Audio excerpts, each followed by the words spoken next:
Everyone, welcome back to Brainypedia skills. I am Neha and आज का जो हमारा टॉपिक है ना, ये होने वाला है काफ़ी इंपॉर्टेंट अगर आप यूपीएससी एस्पिरेंट हैं और स्पेशली अगर आप प्रीलिम्स 2025 को टारगेट कर रहे हैं। तो आज इस पूरी ही एक क्लास में हम डिस्कस करने वाले हैं यूपीएससी के रिगार्डिंग जितने भी इंटरनेशनल ऑर्गेनाइजेशंस हमें डिस्कस करने होते हैं, समझने होते हैं।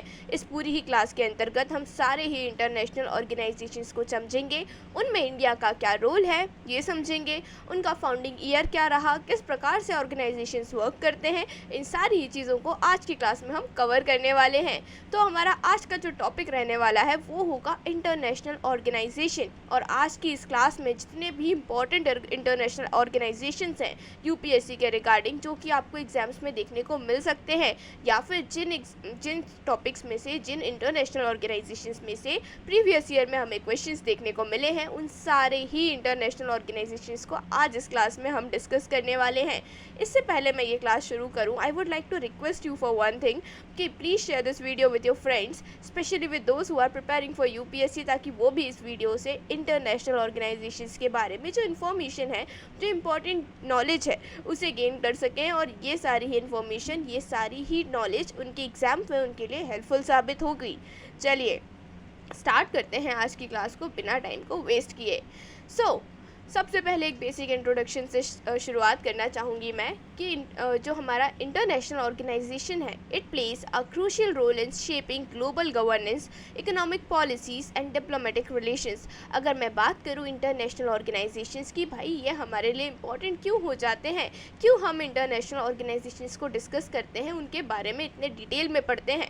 दरअसल इंटरनेशनल ऑर्गेनाइजेशन पूरे ही विश्व की गवर्नेंस को मैनेज करने के लिए, पूरे विश्व में सही तरीके से कार्य हो, सही गवर्नमेंट रहे, सही प्रकार से एडमिनिस्ट्रेशन वर्क हो, साथ ही साथ इकोनॉमिक पॉलिसी सही रहे, इकोनॉमी हर देश की मेंटेन रहे, और देश जो है, दुनिया भर में जितने भी देश है, वो देश आपस में एक दूसरे के साथ हेल्दी डिप्लोमेटिक रिलेशंस को मेंटेन करें।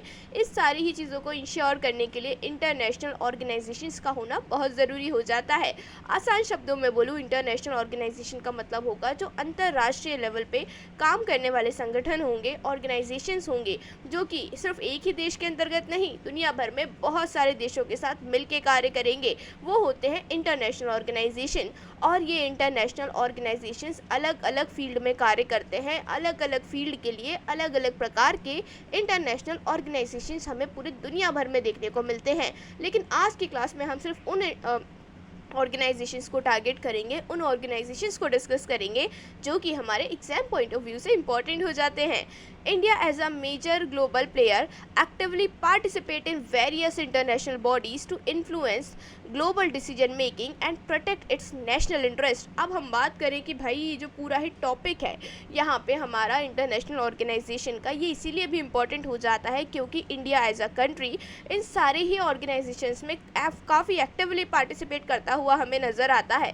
दुनिया भर में ऐसे बहुत सारे इंटरनेशनल ऑर्गेनाइजेशन हैं जिनका मेंबर हमें हमारा देश नज़र आता है। और सिर्फ मेंबर ही नहीं, उन इंटरनेशनल ऑर्गेनाइजेशन की जो पॉलिसीज़ होते हैं, जो रूल्स एंड रेगुलेशंस होते हैं, उन्हें प्रमोट करने में, प्रोपोगेट करने में भी हमारा देश काफ़ी आगे रहता है, काफ़ी तत्पर रहता है। इसीलिए भी इंटरनेशनल ऑर्गेनाइजेशंस को पढ़ना, उनके बारे में समझना हमारे लिए ज़रूरी हो जाता है।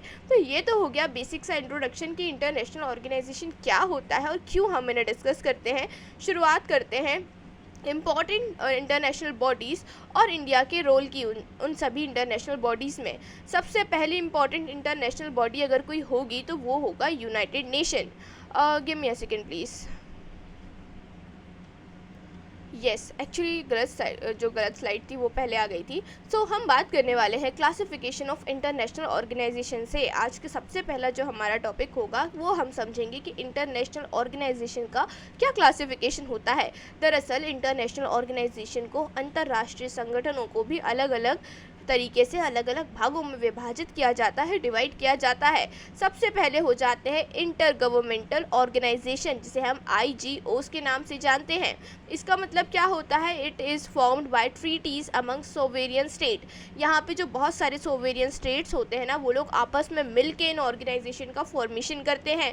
फॉर एग्जाम्पल यूनाइटेड नेशन हुआ, IMF हुआ, वर्ल्ड बैंक हुआ, वर्ल्ड ट्रेड ऑर्गेनाइजेशन हुआ, वर्ल्ड हेल्थ ऑर्गेनाइजेशन हुआ। इस प्रकार के जो ऑर्गेनाइजेशन ऑर्गेनाइजेशंस पूरे दुनिया भर में हमें अंतर्राष्ट्रीय तौर पे देखने को मिलते हैं, ये इंटर गवर्नमेंटल ऑर्गेनाइजेशंस होते हैं। मतलब बहुत सारे देशों की सरकारें, गवर्नमेंट यहाँ पे मिल के कार्य करती हैं इन ऑर्गेनाइजेशन का फॉर्मेशन करने के लिए, और फिर आगे चल के वो सरकारें, वो गवर्नमेंट, वो देश इस पूरी ही ऑर्गेनाइजेशन को रन करने के लिए काफ़ी इंपॉर्टेंट रोल प्ले करते हैं। बेसिकली जो सरकार के द्वारा, गवर्नमेंट के द्वारा इंटरनेशनल ऑर्गेनाइजेशन फॉर्म किए जाएंगे, बनाए जाएंगे, उन्हें ही हम इंटर गवर्नमेंटल ऑर्गेनाइजेशन के नाम से जानेंगे, यानी कि शॉर्ट में बोलूँ तो IGO। अब second one is non governmental organisation, NGO। अभी जो NGO शब्द होता है ना, ये हम में से सभी लोगों ने बहुत बार सुना हुआ होता है, काफ़ी कॉमन शब्द हो जाता है। इसका मतलब होता है नॉन गवर्नमेंटल ऑर्गेनाइजेशन। मतलब इसमें आपको किसी भी देश की सरकार का, किसी भी देश की गवर्नमेंट का कोई भी रोल देखने को नहीं मिलेगा। ये जो ऑर्गेनाइजेशन होंगी, ये इंडिपेंडेंट ऑर्गेनाइजेशन होंगी, यानी कि आज़ाद ऑर्गेनाइजेशन हमें ये देखने को मिल जाएंगी। देखिए, और ये बिल्कुल ही फ्री होती हैं अपने कार्य करने के लिए। और अगर मैं बात करूँ, ये जो NGO होते हैं, नॉन गवर्नमेंट ऑर्गेनाइजेशंस होते हैं, इनका मेन गोल क्या होता है? So they focus on humanitarian and developmental work. Basically जो इंसानियत के लिए जो कार्य किए जाते हैं, लोगों के भले के लिए, कई बार जानवरों के लिए कई सारे NGO देखने को मिलते हैं हमें, छोटे बच्चों के लिए NGO देखने को मिल जाते हैं, बुज़ुर्गों के लिए NGO देखने को मिलते हैं, एनिमल प्रोटेक्शन के लिए जो शेल्टर होम्स होते हैं वो देखने को मिलते हैं। तो बेसिकली जो अच्छे कार्य होते हैं उन चीज़ों के लिए यहाँ पे, जिससे कि समाज में भलाई हो सके, समाज का भला किया जा सके, किसी भी ग्रुप ऑफ पीपल, किसी भी कम्युनिटी, किसी भी एज ग्रुप ऑफ पीपल का यहाँ पे एक तरीके से अच्छा किया जा सके, उनकी लाइफ थोड़ी आसान बनाई जा सके। इन चीज़ों के लिए हमें मेजरली NGOs का फॉर्मेशन देखने को मिल जाता है। एग्जाम्पल की यदि मैं बात करूँ इंटरनेशनल लेवल पे, तो amnesty international, green peas, red cross, ये कुछ इंटरनेशनल ऑर्गेनाइजेशन है जो कि नॉन गवर्नमेंट ऑर्गेनाइजेशन के अंतर्गत आते हैं। इसका मतलब ये है कि ये वो ऑर्गेनाइजेशंस होने वाले हैं जिसमें किसी भी देश की सरकार, किसी भी देश की गवर्नमेंट जो है इन्वॉल्व नहीं होती है। चलिए नेक्स्ट डिस्कस करते हैं रीजनल ऑर्गेनाइजेशन। अब ये रीजनल ऑर्गेनाइजेशन क्या होते हैं? देखिए, नाम से ही पता चल रहा है, रीजनल ऑर्गेनाइजेशन मतलब कि रीजन में रहने वाले हैं, किसी छोटे से एरिया को, दुनिया के पूरे विश्व के किसी छोटे से एरिया को कवर करेंगे। छोटे से मतलब इतना छोटा भी नहीं कि आधा शहर या फिर एक कमरे में ख़त्म हो जाए, बट किसी एक कॉन्टिनेंट की कुछ कंट्रीज़ मिलके यहाँ पे किसी ग्रुप का, किसी ऑर्गेनाइजेशन का फॉर्मेशन करेंगे किसी एक पर्टिकुलर गोल को अचीव करने के लिए। इसका सबसे बेहतर एग्जाम्पल हो जाएगा सार्क, जो एक ग्रुप देखने को मिल जाता है हमें एशिया के अंतर्गत। फिर एशियन भी एक ग्रुप देखने को मिलता है हमें कंट्रीज़ का, एशियन कॉन्टिनेंट के अंदर ही। अब ये सार्क, एशियन, बिम्स्टेक क्या होते हैं, G20, ब्रिक्स, ये सब क्या होते हैं, इन सभी को हम आगे चल के इस पूरी ही क्लास में कंटिन्यू अच्छे से डिस्कस करने वाले हैं। लेकिन आप ये समझिए कि रीजनल ऑर्गेनाइजेशंस वो ऑर्गेनाइजेशंस होंगे जो कि किसी भी कॉन्टिनेंट या फिर किसी भी थोड़े बहुत ग्रुप ऑफ कंट्री, जैसे कि 15 कंट्री, 17 कंट्री, थोड़ी बहुत कंट्रीज़ आपस में मिलके उस ऑर्गेनाइजेशन का फॉर्मेशन करेंगी और साथ में मिलके कार्य करेंगी। ये पूरे ही विश्व भर की कंट्रीज़ को, विश्व भर के लोगों को टारगेट नहीं करता। इसमें बहुत कम लोग हमें देखने को मिलते हैं, बहुत कम गिनी चुनी कंट्रीज़ हमें इसमें नज़र आती हैं। सिलेक्टेड कंट्रीज़ और सिलेक्टेड ग्रुप ऑफ पीपल जो हैं हमें इन ऑर्गेनाइजेशंस में नज़र आते हैं। अब ये सार्क क्या होता है, एशियन क्या होता है, ओपेक क्या होता है, बिम्स्टेक क्या होता है, G20, ब्रिक्स, ये सारी ही चीज़ें हम आगे चल के डिस्कस करेंगे। So let's be ready for that. तो मेजर इंटरनेशनल ऑर्गेनाइजेशन इन UPSC। अब देखिए भाई, अब होगी हमारी शुरुआत क्लास के एक एक्चुअल टॉपिक की। तो अभी तक तो हम एक तरीके से बेसिक समझ रहे थे, बेस प्रिपेयर कर रहे थे, ताकि आज की जो आगे की क्लास रहेगी, आगे के जो टॉपिक्स रहेंगे उसमें आपको कन्फ्यूजन ना हो। अब चूँकि वो बेस प्रिपेयर हो चुका है, you all are ready to understand the things, तो हम शुरुआत करेंगे जो बहुत ज़्यादा मेजर इंटरनेशनल ऑर्गेनाइजेशंस हमें देखने को मिलते हैं UPSC के कंटेक्स्ट में, वो कौन कौन से होते हैं। तो सबसे पहले सबसे इम्पॉर्टेंट आता है यूनाइटेड नेशंस, यानी कि UN। और ये हमें यूनाइटेड नेशन का सिंबल देखने को मिल जाता है, कुछ इस प्रकार का नज़र आता है हमें UN का सिंबल। तो अब UN क्या होता है, चलिए डिस्कस करते हैं। अगर एक शॉर्ट ओवरव्यू की मैं बात करूं, जो कि आपके लिए इंपॉर्टेंट है अभी प्रीलिम्स के लिए, जो चीज़ें आपको याद होनी चाहिए प्रीलिम्स के कंटेक्स्ट में, प्रीलिम्स को अगर आप टारगेट कर रहे हैं, तो वो ये हो जाएगा कि इसका एस्टैब्लिशमेंट 1945 में हुआ था, सेकेंड वर्ल्ड वॉर के बाद।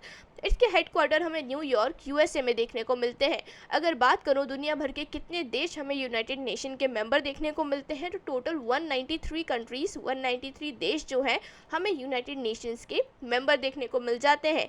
अगर मैं बात करूँ यूनाइटेड नेशन में इंडिया का क्या रोल रहा है, तो इंडिया यूनाइटेड नेशन का एक फाउंडिंग मेंबर रहा है। साथ ही साथ इट इज़ अ की पीस कीपिंग कंट्रीब्यूटर, मतलब यूनाइटेड नेशंस के जो भी यहाँ पे रूल्स रेगुलेशंस या फिर पॉलिसीज़ आती हैं शांति को लेके, वैश्विक तौर पे ग्लोबली पीस को प्रमोट करने के लिए, शांति फैलाने के लिए, उसमें हमारा देश हमेशा आगे रहता है। साथ ही साथ यूएन को पूरा सपोर्ट भी प्रदान करता है। तो यूएन के कंटेक्स्ट में आपके लिए याद रखने वाली चीज़ें हो जाती हैं। 1945 में इसका एस्टैब्लिशमेंट हुआ। इसका जो हेडक्वार्टर है न्यूयॉर्क यूएसए में नज़र आता है। टोटल मेंबर्स इसके 193 कंट्रीज़ हमें देखने को मिल जाते हैं। चलिए आगे और डिस्कस करते हैं यूनाइटेड नेशन के मेन ऑर्गन्स और उनके फंक्शंस क्या होते हैं। चलिए देखते हैं। कुछ मेन ऑर्गन्स की यदि मैं बात करूं तो सबसे पहला हो जाता है general assembly. All members countries vote on global issue. अब इस जनरल असेंबली में क्या कार्य होते हैं, दरअसल पूरे वैश्विक तौर पे ग्लोबली यदि कोई इशू चल रहा है, कोई भी डिस्प्यूट हो रहा है या फिर कोई भी ऐसी समस्या है जिसमें दुनिया भर के देशों को मिलके साथ में डिसीजन लेने की ज़रूरत है, साथ में फैसला करने की ज़रूरत है, देन उस समय ये जो देश होंगे, इन देश के बड़े बड़े लीडर्स, पॉलिटिकल लीडर्स यहाँ पे इस जनरल असेंबली में हिस्सा लेंगे, पार्टिसिपेशन दिखाएंगे और उसके बाद यहाँ पे वोटिंग होगी। और सभी जो मेंबर्स हैं ना यूनाइटेड नेशंस के, वो सभी आपस में मिल के वोटिंग के द्वारा, वोट कंटेक्ट करने के द्वारा यहाँ पे डिसीजन करेंगे, डिसाइड करेंगे चीज़ों को कि किस प्रकार से चीज़ें होनी चाहिए। मतलब वही मेजॉरिटी वाली बात हो जाती है यहाँ पे कि मेजॉरिटी जहाँ होगी डिसीजन वहाँ जाएगा। तो इसी चीज़ के लिए यहाँ पे किसी भी प्रकार की पार्शियलिटी ना हो, भेदभाव ना हो, किसी भी कंट्री को ऐसा ना लगे कि किसी मतलब फॉर एग्जांपल एशिया की कंट्री को ऐसा ना लगे कि सिर्फ वेस्टर्न कंट्रीज़ को यहाँ पे इंपॉर्टेंस दी जा रही है, एशियन या अफ्रीकन कंट्रीज़ को इग्नोर किया जा रहा है। इन चीज़ों से बचने के लिए यहाँ पे ये पूरा ही वोटिंग का जो सिस्टम है पूरा इसे इंट्रोड्यूस कराया गया ताकि सभी देश जो हैं इक्वल पार्टिसिपेशन यहाँ पे जनरल असेंबली में शो कर सके। फिर होता है दूसरा ऑर्गन जो कि है सिक्योरिटी काउंसिल, जिसे हम यूएनएससी यानी कि यूनाइटेड नेशंस सिक्योरिटी काउंसिल के नाम से भी जानते हैं। अब इसमें हमें 5 तो परमानेंट मेंबर्स देखने को मिलते हैं। कौन से हैं वो 5 परमानेंट मेंबर्स, चलिए देखते हैं। जो कि है USA, UK, China, France and Russia. ये वो 5 देश हैं जो कि सिक्योरिटी काउंसिल के परमानेंट मेंबर्स में नज़र आते हैं। और इसके बाद हमें 10 नॉन परमानेंट मेंबर्स भी देखने को मिलते हैं, मतलब कि ऐसे देश जो कि सिर्फ कुछ समय के लिए, टेम्पररी टाइम पीरियड के लिए यहाँ पे यूएनएससी के मेंबर के तौर पे हमें नज़र आएंगे।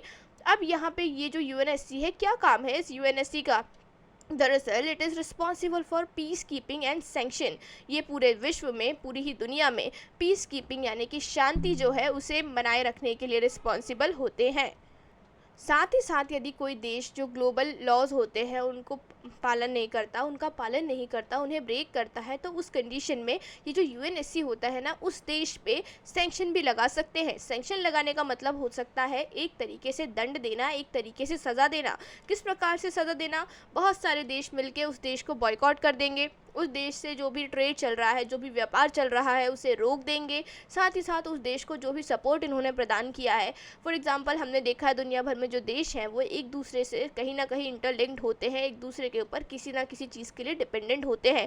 कोई एक दूसरे के ऊपर डिफेंस सिस्टम के लिए डिपेंड होता है, कोई फाइनेंशियली डिपेंड होता है, कोई दूसरी चीज़ों के लिए, कोई दूसरे अदर नेचुरल रिसोर्सेज के लिए एक दूसरे पर डिपेंड होता है। तो इस प्रकार से देश भर में जो देश है, दुनिया भर में जो देश हैं वो एक दूसरे के ऊपर इंटरडिपेंडेंट होते हैं। तो अगर यहाँ पे सैंक्शन लगाना है हमें किसी देश के ऊपर, किसी देश को दंड देना है, सज़ा देनी है, तो उस समय उस देश से हमारे जो भी व्यापार चल रहे हैं, जो भी ट्रेडिंग हो रही है, जो भी एक्सचेंज हो रहा है, मतलब इंपोर्ट एक्सपोर्ट किया जा रहा है, उस चीज़ पे रोक लगा दो। जो टैक्स है उसे बढ़ा दो, या फिर जो डिफेंस सिस्टम हमने उस देश को प्रदान किया है वो उससे छीन लिया जाए। या फिर हम जो यहाँ पे एक होता है ना कि कभी अगर आपकी किसी देश से लड़ाई हुई तो हमारी कंट्री आपके देश को सपोर्ट करेगी, उस सपोर्ट को आप उससे वापस ले लो। ऐसे कई सारे अलग अलग तरीके होते हैं जो कि सैंक्शंस के अंतर्गत अपनाए जाते हैं किसी भी दुनिया के देश को पनिश करने के लिए या फिर उसे सज़ा सुनाने के लिए। तो ये जो यूएनएससी होता है ना, इसके 2 कार्य होते हैं। दुनिया भर में पीस को मेंटेन करना, शांति को मेंटेन करना।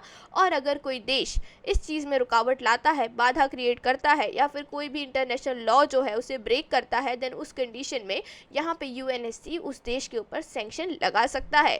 तो ये तो बात हो गई यूएनएससी के मेंबर्स की। कितने परमानेंट मेंबर्स होते हैं? 5 permanent members, 10 non permanent members. काम क्या होगा? पीस मेंटेन करना, दूसरा होगा सैंक्शन लगाना यानी कि पनिशमेंट देना। चलिए और डिस्कस करते हैं। इकोनॉमिक एंड सोशल काउंसिल, हमें तीसरा फैक्टर यहाँ पे देखने को मिल जाता है हमारे यूएन का, जिसे हम शॉर्ट में ECOSOC के नाम से भी जानते हैं। It coordinates economic and social development. अब जो हमारा इकोनॉमिक एंड सोशल काउंसिल होता है, नाम से ही पता चल रहा है, ये दुनिया भर में ही इकोनॉमिक और सोशल डेवलपमेंट को मेंटेन करेगा। मतलब विश्व भर में जो सोशल डेवलपमेंट हमें देखने को मिलेगा या फिर जो भी इकोनॉमिक डेवलपमेंट हमें देखने को मिलेगा, उसके लिए कौन कार्य करने वाला है? इंटरनेशनल लेवल पे, अंतर्राष्ट्रीय लेवल पे, वो होगा हमारा इकोनॉमिक एंड सोशल काउंसिल। किसका economic and social council? United nation का। Fourth one is international court of justice, जिसे हम ICJ के नाम से जानते हैं। अब इंटरनेशनल कोर्ट ऑफ जस्टिस का क्या कार्य है, चलिए समझते हैं। दरअसल जिस प्रकार से हमारे देश में सुप्रीम कोर्ट होता है, सुप्रीम कोर्ट का क्या कार्य है? देश भर के लोगों को, नागरिकों को न्याय प्राप्त कराना। साथ ही साथ अगर हमारे देश के कभी किन्हीं दो राज्यों में लड़ाई हो जाती है, डिस्प्यूट हो जाता है, तो उस डिस्प्यूट को कौन सॉल्व करता है? Supreme court, right. उसी प्रकार से इंटरनेशनल लेवल पे जब कभी दो देशों के बीच में लड़ाई झगड़ा होगा, कॉन्फ्लिक्ट होगा, कोई भी मतभेद होगा, तो उस चीज़ को कौन रिजॉल्व करेगा? International court of justice. अब यहाँ पे जो हमारा ICJ है, इसका मेन काम यही होता है, जब दो देश आपस में लड़ाई झगड़ा कर रहे हैं, कोई सीरियस सेवियर कॉन्फ्लिक्ट हमें निकल के आता हुआ दिख रहा है, उस कंडीशन में उस पूरे ही मैटर को कहाँ पे सॉल्व करा सकते हैं आप? शांतिपूर्ण वार्तालाप के तौर पे, तो वो हो जाएगा ICJ में। अब इसका जो हमें हेडक्वार्टर देखने को मिलता है वो नेदरलैंड में देखने को मिल जाता है। Now fifth one here is UN secretariat led by secretary general. अब यहाँ पे जो हमारा UN सेक्रेटेरिएट होता है ना, इसको लेड करते हैं हमारे सेक्रेटरी जनरल। अब देखिए यहाँ पे हमारा जो UN सेक्रेटेरिएट होता है ना, एक प्रकार से बैकबोन होता है, रीढ़ की हड्डी होता है। किसकी रीढ़ की हड्डी? यूनाइटेड नेशंस की रीढ़ की हड्डी। दरअसल एवरीडे बेसिस के जो कार्य होंगे ना, डेली बेसिस के जो कार्य, मीटिंग्स को मैनेज करना, बजट डिसाइड करना, सारी चीज़ें टाइम से अरेंज हो, सारी चीज़ें टाइम पे कंप्लीट हो, ऐसे जो एवरीडे टास्क होते हैं ना, उसे हमारा UN सेक्रेटेरिएट जो है मैनेज करता है।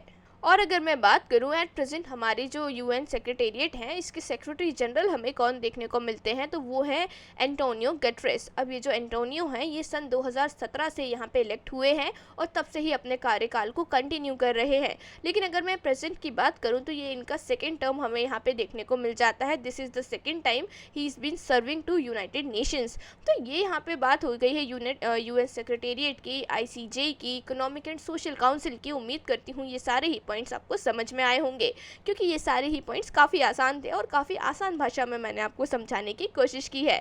चलिए नेक्स्ट डिस्कस करते हैं इम्पॉर्टेंट UN स्पेशलाइज्ड एजेंसी। अब देखिए भाई, यहाँ पे यूनाइटेड नेशंस की ना पूरी दुनिया भर में कई सारी स्पेशलाइज्ड एजेंसीज भी हमें देखने को मिल जाती हैं, जो कि यूनाइटेड नेशंस के साथ मिलके उनके अंतर्गत रह के यहाँ पे पूरे विश्व में अलग अलग फील्ड में, अलग अलग एरियाज़ में कार्य करती हैं।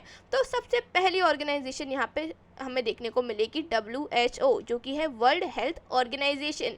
अब वर्ल्ड हेल्थ ऑर्गेनाइजेशन क्या है, एक बार शॉर्ट में समझ लेते हैं, आगे और डिस्कस करेंगे इसके बारे में। बट राइट नाउ अभी के लिए देखिए, इनका जो मेन गोल होता है, ये पूरे ही विश्व में, पूरे ही ग्लोबली अगर हम बात करें, पब्लिक हेल्थ को मेंटेन करना होता है। मतलब पूरे ही विश्व में लोगों की जो सेहत है उसे और कैसे बेटर बना सकते हैं। किसी प्रकार की कई नई बीमारी आती है, कोई नई डिसीज़ दुनिया में निकल के आती है, या फिर उसका क्या इलाज होगा, ये सारी ही इन्फॉर्मेशन हमें WHO से देखने को मिलती है। एपिडेमिक, कोविड जो एपिडेमिक्स होते हैं दुनिया भर में निकल के आते हैं, उनकी भी एक तरीके से जो ऑफिशियल अनाउंसमेंट होती है वो भी हमें WHO के पास से देखने को मिलती है। अगर किसी बीमारी को WHO ने सीरियस बता दिया तो पूरे ही विश्व भर में उस चीज़ को लेके काफ़ी सतर्कता जो है दिखाई देने लगती है। जैसे कोविड-19 की यदि मैं बात करूं, जब कोविड-19 आया था हमारी दुनिया में पहली बार, उसके पहले लोगों को आइडिया नहीं था कि ये वायरस इतना खतरनाक हो सकता है। लेकिन जब ऑफिशियली WHO ने इसकी कंफर्मेशन दी कि हाँ ये वायरस काफ़ी डेडली है, तब जाके दुनिया भर में लोगों ने इस वायरस को सीरियस लेना स्टार्ट किया था। लोग इस चीज़ को लेके सीरियस हुए थे और प्रिकॉशंस को फॉलो करना स्टार्ट किया था।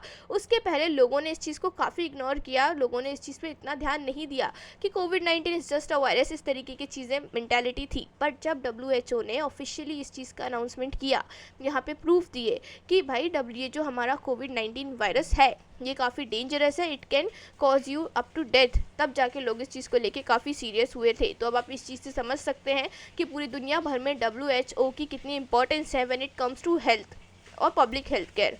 देखिए, फिर इसके बाद होता है इंटरनेशनल मॉनेटरी फंड, IMF भी हमें देखने को मिल जाता है। अब ये वही IMF है जिसने रिसेंटली पाकिस्तान को जो 1 बिलियन का लोन है वो प्रदान किया था, just to make you connected with the current affairs. फिर उसके बाद हमें काफ़ी सारी ग्लोबल फाइनेंशियल स्टेबिलिटी और मॉनेटरी पॉलिसीज़ भी देखने को मिल जाती हैं।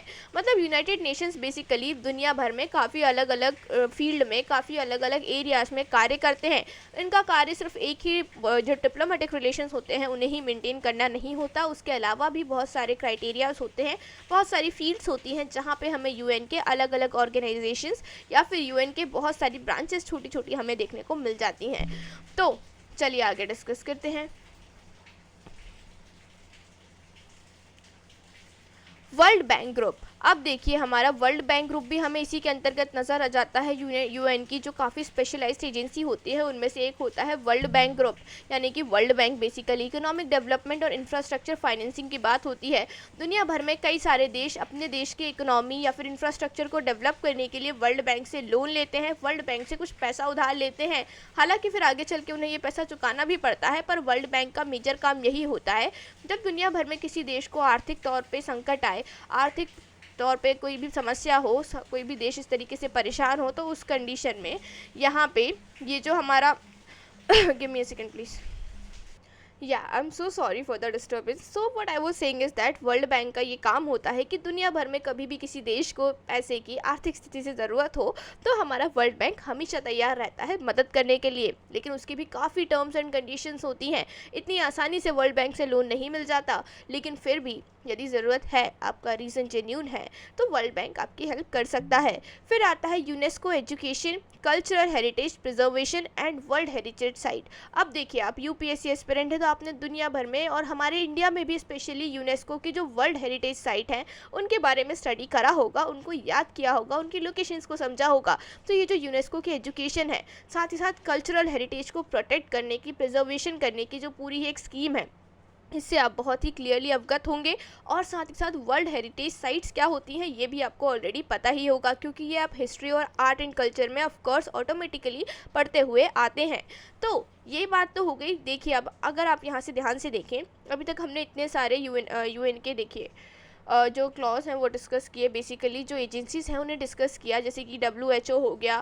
फिर इसके बाद हमने यहाँ पे वर्ल्ड बैंक की बात करी, यूनेस्को एजुकेशन की बात करी। तो आप में एक चीज़ समझ आ रही है कि ये यूनाइटेड नेशन है ना, चारों तरफ से, हर जगह से, पूरे विश्व में होने वाली जो भी एक्टिविटीज़ हैं उनको एक बेहतर तरीके से करने की कोशिश कर रहा है। पूरे दुनिया भर में जितनी भी चीज़ें हो सकती हैं पॉसिबल, उन पे यूनाइटेड नेशंस जो हैं अब चीज़ें और बेटर बनाने की कोशिश करता है, चाहे वो फाइनेंशियल इश्यूज़ हों, चाहे वो कंट्रीज़ के आपस के रिजोल्यूशन ही क्यों ना हो, किसी प्रकार के डिस्प्यूट हो रहे हैं, पूरे दुनिया भर में पब्लिक हेल्थ की बात हो रही हो, या फिर कल्चरल हेरिटेज को प्रोटेक्ट करने की, प्रिजर्व करने की बात हो रही हो। इसके अलावा फूड एंड एग्रीकल्चर ऑर्गेनाइजेशन भी हमें देखने को मिलता है, जो कि दुनिया भर में फूड सिक्योरिटी और एग्रीकल्चर के रिगार्डिंग अलग अलग पॉलिसीज़ को इम्प्लीमेंट कराता है। साथ ही साथ ये इंश्योर करता है कि दुनिया में जो फूड इनसिक्योरिटी होती है उसे हम कम कर सकें। अब फूड इनसिक्योरिटी का मतलब होता है कि भाई दुनिया भर में जो कहीं दुनिया में कुछ हिस्सों में तो खाना लोगों को बहुत अच्छे से मिल रहा है, लोगों को जो एक फूड है, प्रॉपर फूड इनटेक है, वो सही तरीके से मिल रहा है। वहीं किसी दूसरे देश में, एक दुनिया के किसी दूसरे कोने में लोगों को एकदम एक टाइम का खाना भी यहाँ पे प्रॉपर्ली नहीं मिल पा रहा। तो इस तरीके की चीज़ें हमें यहाँ पे देखने को मिल जाती हैं। इन सारी ही चीज़ों के ऊपर, इन सारी ही समस्याओं के ऊपर यूनाइटेड नेशन जो है हमें कार्य करता हुआ नज़र आता है। चलिए अब और डिस्कस करते हैं। अब आता है हमारा इंटरनेशनल मॉनेटरी फंड यानी कि IMF। ये वही IMF है जिसने अभी पाकिस्तान को लोन प्रदान किया था। चलिए इसके बारे में समझते हैं, छोटा सा ओवरव्यू देखेंगे हम इसके बारे में। देखिए, इसका एस्टैब्लिशमेंट 1944 में होता है, जो कि ब्रेटन वुड्स कॉन्फ्रेंस के अंतर्गत किया जाता है। अब मैं बात करूं यदि इसके हेडक्वार्टर की, तो वो हमें वॉशिंगटन DC यानी कि US में देखने को मिल जाता है। पर्पस क्या था? Provide financial assistance to the countries facing economic crisis. अभी जो IMF है ना, इसका मेन मोटिव यही था, मेन गोल यही था कि दुनिया भर में जो भी देश फाइनेंशियली यहाँ पे सफ़र कर रहा है, किसी भी देश को इकोनॉमिक क्राइसिस से गुजरना पड़ रहा है, तो उस देश की इकोनॉमी को बेटर बनाने के लिए, इकोनॉमिकली उस देश को हेल्प करने के लिए हम IMF यानी कि इंटरनेशनल मॉनेटरी फंड का यहाँ पे फॉर्मेशन करेंगे। और ये एक ऐसा ऑर्गेनाइजेशन होगा जो कि देशों की डूबती हुई इकोनॉमी को बचाएगा, बेसिकली फाइनेंशियली हेल्प करेगा देशों की। Then special drawing rights, global reserve currency system. अब ये क्या होता है, चलिए समझते हैं। अब ये जो SRD होते हैं, जिन्हें हम स्पेशल ड्राइंग राइट्स के नाम से जानते हैं, ये एक अलग प्रकार के स्पेशल प्रकार की मनी होती है। ये एक कोई रुपीज़, डॉलर्स या फिर रूबल में जो करेंसी होती है उस प्रकार की करेंसी नहीं होती। ये एक स्पेशल प्रकार की करेंसी होती है, जो कि IMF के द्वारा 1969 में इसका फॉर्मेशन किया गया था, ताकि दुनिया भर के जो देश हैं वो एक दूसरे की मदद कर सके IMF के द्वारा, IMF की हेल्प से। अब ये जो स्पेशल ड्राइंग राइट्स होते हैं, इसके बारे में और डिटेल में यदि आपको पढ़ना है तो ये आपको इकोनॉमिक्स में डिस्कस करना पड़ेगा, अपनी इकोनॉमी वाले टीचर से समझना पड़ेगा। लेकिन अगर मैं पॉलिटी के कंटेक्स्ट में बात करूँ तो हाँ, इसके लिए आप इतना समझिए कि जो SRD होता है एक स्पेशल प्रकार की करेंसी होती है, जो कि IMF के अंतर्गत प्रदान की जाती है दूसरे देशों को। अब ये जो करेंसी होती है ना, हमारे रुपीज़ या फिर US डॉलर या फिर रूबल या फिर येन, वन, जो अलग अलग प्रकार की करेंसी हमें दुनिया भर में देखने को मिलती हैं, उन करेंसी से काफ़ी अलग होती है। ये बेसिकली IMF के द्वारा डिज़ाइन की हुई स्पेशल करेंसी होती है, जो कि दूसरे देशों की मदद करने के लिए, सहायता करने के लिए बनाई जाती है। चलिए, इंडिया की रोल की यदि मैं बात करूं कि इंडिया का क्या रोल है IMF में, तो यहाँ पे जो हमारा इंडिया है ना, एक तरीके से फाउंडिंग मेंबर्स के और तौर पे नज़र आता है हमें IMF में। साथ ही साथ जो पॉलिसी डिस्कशंस होते हैं उसमें हमारे देश का भी इन्फ्लुएंस हमें नज़र आ जाता है। मतलब कि जो पॉलिसी डिस्कशंस की मीटिंग होगी उसमें हमारे देश का भी जो वोटिंग होती है, जो एक नज़रिया होता है, पॉइंट ऑफ व्यू जो होता है, वो रखवाया जाता है डिस्कशंस में। हमारा देश भी जो है डिस्कशन में पार्टिसिपेशन करता है, मेंबर के तौर पे हमें यहाँ नज़र आता है। जब भी कोई ग्रुप डिस्कशन होगा, किसी पॉलिसी मेकिंग के ऊपर डिस्कशन चल रहा होगा, तो उसमें हमारा देश भी जो है बढ़ चढ़ के पार्टिसिपेशन करता है। Third one is world bank group. अब वर्ल्ड बैंक ग्रुप के बारे में अच्छे से समझते हैं। इसके ओवरव्यू की यदि मैं बात करूं तो इसका जो फॉर्मेशन हुआ था, इसको जो फाउंड किया गया था, वो था 1944 में, और ये भी ब्रेटन वुड्स कॉन्फ्रेंस के अंतर्गत ही इसका भी फॉर्मेशन किया गया था। इसके हेडक्वार्टर की यदि बात करें तो ये भी हमें वॉशिंगटन DC यानी कि US में देखने को मिलते हैं। इसका क्या पर्पस है? Fund economic development and infrastructure project. अब जो हमारा वर्ल्ड बैंक है और IMF है, इन दोनों के बीच में यही डिफरेंस होता है कि दोनों ही देशों को मदद प्रदान करते हैं, लेकिन जो मदद प्रदान करने का पर्पस होता है ना, वो अलग अलग हो जाता है। IMF हमेशा इकोनॉमिक कंडीशन, जिस देश की बुरी होगी, इकोनॉमी डूब रही है, बिल्कुल डूबते का सहारा हो जाता है हमारा IMF। और अगर मैं वर्ल्ड बैंक की बात करूँ तो वर्ल्ड बैंक जो है, किसी भी देश के इकोनॉमिक डेवलपमेंट का कोई प्रोजेक्ट है, कोई इंफ्रास्ट्रक्चर प्रोजेक्ट आ रहा है, कोई बहुत बड़ा प्रोजेक्ट की यहाँ पे बात हो रही है, 2-3 देश आपस में मिलके किसी बड़े से कंस्ट्रक्शन को करने वाले हैं, किसी रॉकेट को बनाने वाले हैं, किसी सैटेलाइट का फॉर्मेशन हो रहा है, या फिर ऐसा कोई भी प्रोजेक्ट जो कि काफ़ी ज़्यादा यहाँ पे, मतलब बेसिकली प्रोजेक्ट की बात हो रही है यहाँ पे, डेवलपमेंटल प्रोजेक्ट हो सकता है, इंफ्रास्ट्रक्चर के रिगार्डिंग प्रोजेक्ट हो सकता है। इस प्रकार के प्रोजेक्ट्स को फंडिंग प्रदान करने के लिए हमारे वर्ल्ड बैंक का फॉर्मेशन किया गया। अब जो IMF है और वर्ल्ड बैंक दोनों ही देशों को इकोनॉमिकली सपोर्ट करते हैं, मतलब पैसों के तौर पे सपोर्ट करते हैं, लेकिन दोनों का जो क्राइटेरिया होता है काफ़ी अलग अलग हो जाता है।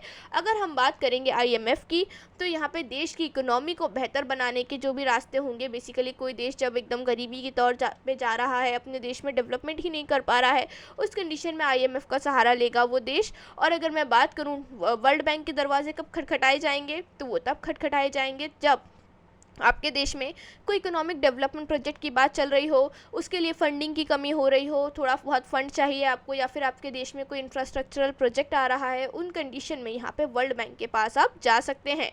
चलिए, फिर इंस्टीट्यूशंस अंडर वर्ल्ड बैंक के अंतर्गत हमें कौन कौन से इंस्टीट्यूशंस देखने को मिल जाते हैं। सबसे पहला है international bank for reconstruction and development, IBRD के नाम से जानते हैं। अब ये जो IBRD है ये क्या करता है, जो मिडिल इनकम वाली कंट्रीज़ होती हैं ना, जो कि बहुत ज़्यादा अमीर देश हमें देखने को नहीं मिलते, जैसे मिडिल क्लास पीपल होते हैं, उसी प्रकार से मिडिल इनकम वाली कंट्रीज़ भी हमें देखने को मिलती हैं। तो उन कंट्रीज़ को लोन प्रदान करने के लिए, उन कंट्रीज़ को पैसे उधार देने के लिए यहाँ पे IBRD का फॉर्मेशन जो है किया गया।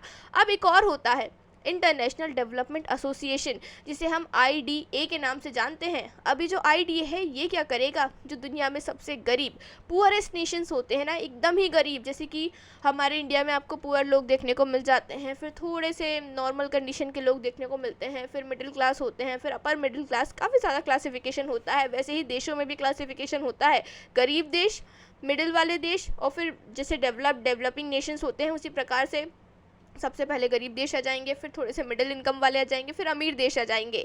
तो जो अमीर देश होंगे या फिर बहुत अच्छे अच्छे देश होंगे ना, उनसे ये दोनों ही जो ऑर्गेनाइजेशंस है ये डील नहीं करेंगे, ये सिर्फ उनसे डील करेंगे ये जो कि या तो मिडिल इनकम है, मिडिल इनकम के लिए IBRD बैठा है, और जो गरीब देश है उनके लिए IDA यानी कि इंटरनेशनल डेवलपमेंट एसोसिएशन बैठा है। तो मैं उम्मीद करती हूँ ये बात भी आपको यहाँ पे समझ में आई होगी। चलिए, फिर है इंटरनेशनल फाइनेंस कॉरपोरेशन, ये क्या होता है, IFC। चलिए समझते हैं। प्राइवेट सेक्टर फाइनेंसिंग की बात की जाती है, मतलब कोई प्राइवेट सेक्टर है, कोई प्राइवेट कंपनी है, कोई प्राइवेट इंडस्ट्री है, यहाँ पे उसे फंडिंग की ज़रूरत है, पैसों की ज़रूरत है, तो उन्हें फंडिंग कौन प्रदान करेगा, प्रदान करेगा हमारा IFC। फिर है मल्टीलेटरल इन्वेस्टमेंट गारंटी एजेंसी, जिसे MIGA के नाम से जानते हैं। अब ये यहाँ पे इंश्योरेंस की बात कर रहे हैं, बेसिकली यहाँ पे गारंटी एजेंसी दिख गया, मतलब आप इन्वेस्टमेंट गारंटी एजेंसी दिख रहा है साफ साफ, मतलब इंश्योरेंस की बात हो रही है। जो इन्वेस्टमेंट रिस्क होते हैं उसकी इंश्योरेंस की यहाँ पे बात की जाती है, और उन सभी चीज़ों के रिगार्डिंग जो भी डिस्कशंस होते हैं वो आपको यहाँ देखने को मिल जाएंगे अंतर्राष्ट्रीय लेवल पे, इंटरनेशनल लेवल पे। अब मैं बात करूं भाई इंडिया का क्या रोल है वर्ल्ड बैंक में, major borrower for development project. अब जो हमारा देश है ना, वर्ल्ड बैंक से समय समय पर लोन लेता रहता है, पैसे उधार लेता रहता है, किसके लिए, अपने देश के डेवलपमेंट प्रोजेक्ट्स के लिए। मतलब हमारे देश में जो मेजर डेवलपमेंट प्रोजेक्ट्स आपको देखने को मिलेंगे, कहीं ना कहीं कईयों बार हमारे देश ने उस पूरे ही डेवलपमेंट प्रोजेक्ट को कंप्लीट करने के लिए, फिनिश करने के लिए वर्ल्ड बैंक से थोड़े बहुत पैसे जो हैं उधार लिए हैं। तो ये रोल हमें इंडिया का वर्ल्ड बैंक में नज़र आता है, इससे ज़्यादा कुछ भी नहीं। चलिए, फिर है वर्ल्ड ट्रेड ऑर्गेनाइजेशन, जिसे हम शॉर्ट में WTO के नाम से जानते हैं, और इसका लोगो कुछ इस प्रकार से नज़र आता है। चलिए डिस्कस करते हैं वर्ल्ड ट्रेड ऑर्गेनाइजेशन के बारे में। यदि बात करें इसके इस्टेब्लिशमेंट की, तो हमें इसका इस्टेब्लिशमेंट 1995 में देखने को मिल जाता है, और उसके बाद अगर मैं इसके हेडक्वार्टर की बात करूँ तो ये हमें जेनेवा स्विट्ज़रलैंड में नज़र आता है। पर्पस क्या था, regulate global trade, resolve dispute, पूरे ग्लोबली मतलब पूरे विश्व में इंटरनेशनली जो ट्रेड है उसे रेगुलेट करना, उसे सही तरीके से चलाना, साथ ही साथ व्यापार में जो बिजनेस होता है, जो व्यापार होता है, उसमें कभी ना कभी कहीं ना कहीं लड़ाई झगड़े भी तो हो ही जाते हैं ना। तो उन चीज़ों को, डिस्प्यूट को, उन सारी ही समस्याओं को रिजॉल्व करने के लिए, सॉल्व करने के लिए यहाँ पे हमारे WTO यानी वर्ल्ड ट्रेड ऑर्गेनाइजेशन का जो फॉर्मेशन था वो किया गया था। तो ये तो बात हो गई WTO के बारे में कुछ शॉर्ट इन्फॉर्मेशन। चलिए थोड़े बहुत की अग्रीमेंट्स के बारे में बात कर लेते हैं। देखिए यहाँ पे हमें WTO के ना काफ़ी सारे की अग्रीमेंट्स भी देखने को मिलते हैं जो कि उन्होंने दुनिया भर में साइन किए हुए हैं। मतलब कुछ एक तरीके से एग्जांपल समझ लीजिए आप उनके कार्यों के। देखिए AOA, नीचे से शुरुआत करते हैं। AOA जो कि है अग्रीमेंट ऑन एग्रीकल्चर देखने को मिल जाता है। फिर उसके बाद GATS हमें देखने को मिलता है, general agreement on trade in services. फिर ट्रिप्स देखने को मिलता है, trade related aspect of intellectual property rights. ये कुछ प्रकार के हमारे WTO के काफ़ी फेमस एग्रीमेंट्स हैं जो कि हमें देखने को मिल जाते हैं। अब यहाँ पे इंडिया का क्या रोल है WTO में। India advocates for developing nation, मतलब वर्ल्ड ट्रेड ऑर्गेनाइजेशन में हमारा जो देश है as a developing country, developing nation अपने आप को रिप्रेजेंट करता है। मतलब हमारा देश अभी भी कहाँ है, प्रगति की ओर जा रहा है। चलिए नेक्स्ट है वर्ल्ड हेल्थ ऑर्गेनाइजेशन। जैसा कि अभी WHO के बारे में थोड़ा बहुत हमने ऊपर डिस्कस किया था, बट हम अब इसे तरीके से पढ़ेंगे, थोड़ा अच्छे तरीके से। तो WHO की यदि मैं बात करूं, वर्ल्ड हेल्थ ऑर्गेनाइजेशन की यदि मैं बात करूं, तो इसका एस्टैब्लिशमेंट 1948 में देखने को मिल जाता है और इसके हेडक्वार्टर हमें जेनेवा स्विट्ज़रलैंड में नज़र आते हैं। फंक्शंस की यदि मैं बात करूँ, ग्लोबल हेल्थ सिक्योरिटी, और पेंडेमिक रिस्पांस के लिए यहाँ पे हमें मेजर यहाँ पे इसके फंक्शन देखने को मिलते हैं। ग्लोबल हेल्थ सिक्योरिटी मतलब पूरे ही विश्व में, पूरी ही दुनिया में जो लोगों की हेल्थ है उस चीज़ को सिक्योर करना, उस चीज़ को प्रोटेक्ट करने की बात हो रही है। साथ ही साथ कोई पेंडेमिक आता है, कोई एपिडेमिक आता है, तो उस चीज़ से किस तरीके से बचा जाए, इस चीज़ का समाधान, उस चीज़ का जो सोल्यूशन है वो हमें WHO के पास से, वर्ल्ड हेल्थ ऑर्गेनाइजेशन के पास से देखने को मिल जाता है। चलिए नेक्स्ट है important reports published by WHO। आज तक WHO ने भी काफ़ी सारी इंपॉर्टेंट रिपोर्ट्स जो है उन्हें पब्लिश किया है। कौन कौन सी हैं वो इंपॉर्टेंट रिपोर्ट्स? सबसे पहले वर्ल्ड हेल्थ रिपोर्ट, मतलब पूरे विश्व में जो लोगों की हेल्थ है वो किस प्रकार से है, कहाँ पे सबसे ज़्यादा बीमार लोग हैं, कहाँ पे सबसे ज़्यादा हेल्दी लोग हैं, किस रीजन में कितनी ज़्यादा बीमारियाँ फैल रही हैं, कौन सी बीमारी का इलाज हो सकता है, कौन सी बीमारी का नहीं, इस प्रकार की इन्फॉर्मेशन WHR में हमें देखने को मिल जाती है वर्ल्ड हेल्थ रिपोर्ट में। फिर ग्लोबल ट्यूबरक्यूलोसिस रिपोर्ट, मतलब जो ग्लोबली टीबी, जिसको अपन शॉर्ट में टीबी के नाम से जानते हैं, फुल फॉर्म उसका ट्यूबरक्यूलोसिस होता है, इसकी रिपोर्ट भी हमें देखने को मिली। फिर इसके बाद वर्ल्ड मलेरिया रिपोर्ट मतलब पूरे ही विश्व में मलेरिया से कितने नुकसान हुए, मलेरिया किस प्रकार की बीमारी है, इलाज कैसे हो सकता है, बेसिक इन्फॉर्मेशन जो इंपॉर्टेंट इन्फॉर्मेशन हो जाती है यहाँ पे मलेरिया के रिगार्डिंग, वो हमें इस पूरी ही रिपोर्ट में देखने को मिली। देन हम आते हैं इंटरनेशनल लेबर ऑर्गेनाइजेशन की तरफ। अभी जो इंटरनेशनल इंटरनेशनल लेबर ऑर्गेनाइजेशन, जो कि हमें इस प्रकार का इसका पूरा लोगो देखने को मिल जाता है। क्या है चलिए समझते हैं। नाम से वैसे आप समझ रहे होंगे लेबर की बात हो रही है, मतलब जो लोग काम काजू लोग हैं, जो लोग कार्य करते हैं मेरी तरह, उनके लिए यहाँ पे ऑर्गेनाइजेशन का फॉर्मेशन किया गया है। फिर ओवरव्यू की चलिए बात करते हैं। इसका जो फॉर्मेशन था ये हमें 1919 में देखने को मिल जाता है। अब 1919 में एक और चीज़ आई थी इंडियन पॉलिटी में, कोई सा, चलिए छोड़िए, ज़्यादा कॉम्प्लिकेटेड क्यों, एक एक्ट आया था ब्रिटिश इंडिया का, ब्रिटिशर्स के तौर पे इंडिया में ब्रिटिशर्स ने बेसिकली इंट्रोड्यूस कराया था एक एक्ट 1919 में। मैं उम्मीद करती हूँ कि आप मुझे उस एक्ट का नाम कमेंट सेक्शन में ज़रूर बताएंगे। I will be waiting for your comment. चलिए वापस आते हैं इंटरनेशनल ऑर्गेनाइजेशन पे। इसके हेडक्वार्टर हमें जेनेवा स्विट्ज़रलैंड में देखने को मिल जाते हैं। पर्पस की यदि मैं बात करूं, ensuring fair labour rights and policies, मतलब ये सीधी बात है, यहाँ पे लेबर, पता चल रहा है कि यहाँ पे लेबर्स के अधिकार की बात होने वाली है, मजदूरों के अधिकार की बात होने वाली है, मतलब जो लोग कार्य करते हैं, जो लोग वर्क करते हैं, यहाँ पे उनके ही सारे अधिकारों की बात होगी कि भाई उनका एक्सप्लॉयटेशन ना हो, उनके जो वर्किंग आवर्स हैं वो सही रहें, सही पे स्केल में सही काम उनके साथ कराया जाए, किसी भी प्रकार का अन्याय, एक्सप्लॉयटेशन उनके साथ यहाँ पे नहीं किया जाए, और उनके कार्यों के रिगार्डिंग जो सही पॉलिसीज़ हैं उनका भी फॉर्मेशन हमें यहाँ पे देखने को मिलेगा। इंडिया की बात करूं, इंडिया में हमें क्या देखने को मिल जाता है, इंडिया का रोल हमें यहाँ क्या देखने को मिल जाता है, तो ratified convention on workers rights. Basically जो रेटिफाइड कन्वेंशन ऑन वर्कर्स होता है ना, ये एक इंटरनेशनल अग्रीमेंट होता है जिसके अंतर्गत बहुत सारे देश होते हैं दुनिया भर में, वो इस चीज़ से अग्री करते हैं। इस पूरे एग्रीमेंट को जब वो साइन करते हैं तो वो इस बात को इंश्योर करते हैं कि उनके देश में कार्य करने वाले जो भी वर्कर्स होंगे, जो भी ऑफिस वर्कर हो सकते हैं, किसी भी प्रकार के वर्कर्स, लेबर्स हो सकते हैं, वो लोग, उनके साथ किसी भी प्रकार का डिस्क्रिमिनेशन वर्क प्लेस पे नहीं किया जाएगा, सेफ इन्वायरमेंट प्रदान किया जाएगा, स्पेशली फॉर वुमेन, किसी भी प्रकार का harassment, mental harassment, physical harassment हमें देखने को ना मिले, इक्वल पे देखने को मिले, किसी भी प्रकार का यहाँ पे एक्सप्लॉयटेशन हमें नज़र ना आए, और जो उनका वर्क प्लेस का इन्वायरमेंट है वो भी सही मिले। इस प्रकार की बहुत सारी कंडीशंस हमें इस ratified convention of worker rights के अंतर्गत देखने को मिलती हैं। तो जो हमारा देश है इंडिया, उसने इस पूरे ही इंटरनेशनल एग्रीमेंट को साइन किया हुआ है, जिसके अंतर्गत हमारा देश इस बात को इंश्योर करता है कि हमारे देश में कार्य करने वाले जो वर्कर हैं उनका जो भी इन्वायरमेंट रहने वाला है वो पीसफुल इन्वायरमेंट होगा, एक्सप्लॉयटेशन नहीं होगा, पे स्केल सही होगा, और भी कई सारी चीज़ें होती हैं। अब ये कितना प्रैक्टिकल है ये तो आप ही जानते हैं।